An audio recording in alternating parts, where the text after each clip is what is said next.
آپ کی جانب آنا چاہیں گے. آپ سمجھتے ہیں کہ اس سچویشن میں جب D G S P R کی جانب سے واضح کر دیا گیا ہے کہ یا تو ان دہشت گردوں کو ریاست کے حوالے کیا جائے تاکہ ان کے خلاف قانونی کارروائی کی جائے، اس کے بعد افغانستان کو ایسا اسٹیپ لے گا یا پھر یہ سچویشن یوں ہی برقرار رہے گی؟ آپ کو کیا لگتا ہے ایسا؟ جی دیکھیے، ہم جب ایکسپرٹ سے اس بارے میں بات کرتے ہیں اپنے پروگرام کے ذریعے تو یہی معلوم ہوتا ہے کہ کابل میں بھی جو حکومت ہے وہ اپنے ہی ایک بیانیے کے اندر جکڑی ہوئی ہے.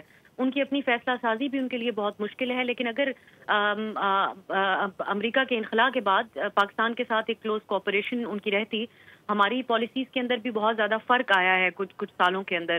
تو میں سمجھتی ہوں کہ آج ایک مختلف سچویشن ہوتی، لیکن اس وقت ایک بہت بڑا گیپ ہے. اور آپ نے جیسا درست کہا، اس گیپ کو فل کرنے کے لیے پاکستان نے سفارتی اعتبار سے بہت کوششیں کی ہیں. اسحاق ڈار صاحب نے انگیج کیا، پاکستان کے خصوصی نمائندے مسلسل اس حوالے سے انگیج کر رہے ہیں. چین نے کردار ادا کیا پاکستان اور افغانستان کے ساتھ میز پر بیٹھ کر. لیکن حقیقت یہ ہے کہ صرف پاکستان نہیں ہے، دیگر ممالک بھی. ایس سی او میں افغانستان کے حوالے سے ایک میٹنگ ہوئی تھی اور یہ میڈیا میں رپورٹ ہوا کہ اس میں ایران نے بھی اس قسم کے کنسرنز افغانستان کے حوالے سے اٹھائے تھے کہ ان کی سرزمین ایران میں بھی اٹیک کے لیے استعمال ہوئی. تو جو ایک اپروچ ہے جس کو آج سیاسی کرنا قرار دیا ہے، D G S P R نے کہا کہ اس ایشو کو ٹیررزم کے کچھ لوگ سیاست زدہ کر رہے ہیں، وہ ایک پی ٹی آئی کی ایک اپروچ ہے عمران خان صاحب کی، جو کہ آج کے کانٹیکسٹ میں ہمیں تھوڑی آؤٹ ڈیٹڈ نظر آتی ہے. حالانکہ ایک ان کی بھی کنسسٹنٹ پوزیشن ہے.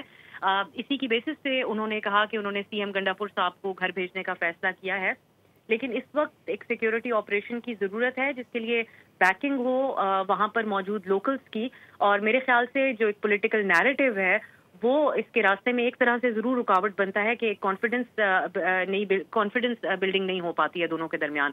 تو آئی تھنک آج کی جو پریس کانفرنس تھی اس میں اس مسئلے کو اسی انداز میں ایڈریس کیا گیا کہ ایک ٹیررزم سے متعلق معاملہ ہے، یہ کراس بارڈر کوآپریشن جو درکار تھی وہ نہیں ہوئی ہے اور معاملات اس نہج پر پہنچ گئے ہیں کہ ہر گزرتے دن ہماری افواج کی میں شہادتیں ہوتی ہیں جوانوں کی، اور بڑے ہائی پروفائل لیول کے اوپر ہم سنتے ہیں کہ انٹیلیجنس بیسڈ آپریشنز بھی ہو رہے ہیں اور اس میں بڑی تعداد میں دہشت گردوں کو بھی جہنم واصل کیا جا رہا ہے. لیکن یہ جو کانسٹنٹ ایک صورتحال ہے، ایک جنگ کی سی کیفیت ہے، اس کے اندر اگر لوکلز کی سپورٹ ہوگی تو ایک سیر حاصل طریقے کا سیکیورٹی آپریشن ہو سکے گا جو پاکستان میں ماضی میں ہو چکا ہے.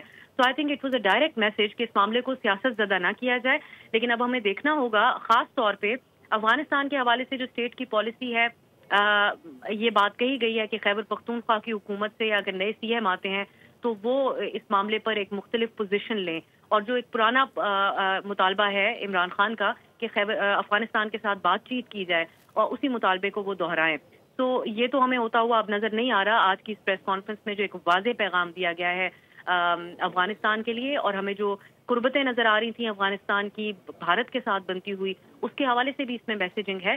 لیکن کل رات سے جو خبریں گردش کر رہی تھیں کابل میں ایک اسٹرائک کی اور اس کے نتیجے میں ایک نور اللہ محسود کے قتل ہونے کی، اس حوالے سے انہوں نے کوئی وضاحت نہیں کی ہے، نہ انہوں نے اس کو ڈینائی کیا نہ ہی انہوں نے کنفرم کیا.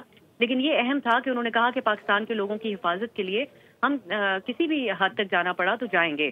تو اس سے مراد یہی لی جانی چاہیے کہ اب یہ ایک بڑا فائنل قسم کا میسج تھا کہ اگر یہ سلسلہ نہیں رکتا، خواہ وہ ہمارے پڑوسی ملک کی طرف سے ان دہشت گردوں کو فیسیلیٹیٹ کرنے کا یا پھر اندرونی لیول کے اوپر پاکستان کے اندر اگر کسی پولیٹیسائز کرنے کا، تو اس کے بڑے سخت نتائج ہوں گے. تو اوورآل 2-3 جگہ پر یہ میسیجنگ کی گئی ہے. ہارڈ اسٹیٹ کا جو ایک ایلیمنٹ تھا وہ واضح طور پر اب نظر آنے لگا ہے.